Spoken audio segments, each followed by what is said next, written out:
إذا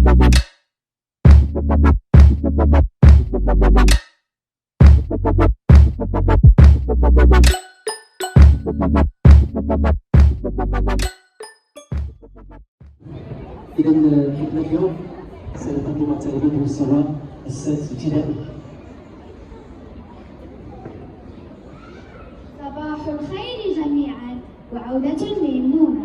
كلمة هذا الصباح حول تقبل الاختلاف. نحن نعيش مع الآخرين وقد نتشابه معهم في بعض الصفات والرغبات، ونختلف معهم في صفات كثيرة في الشكل والصوت والأذواق والقدرات، وقد يسكنون في بيوت مختلفة أو ينتمون لعائلات مختلفة، وهو من الأمور الطبيعية. لقد خلقنا الله مختلفين، ولو أراد أن يخلق البشر جميعا سواء لفعل، وفي هذه الحالة سنكون مميزين، بل جعل الاختلاف سببا للتعارف وعاملا لتعديد العلاقات.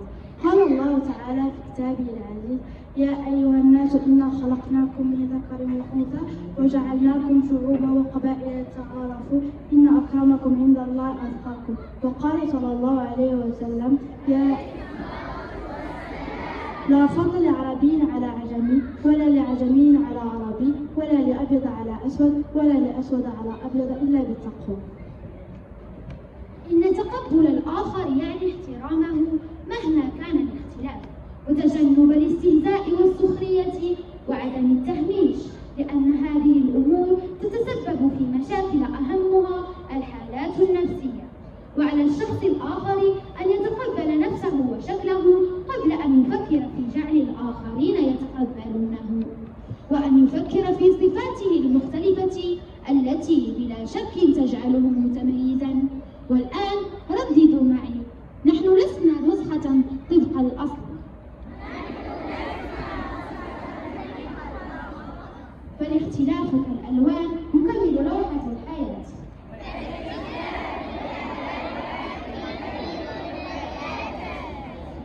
نتمنى لكم أسبوعا موفقا.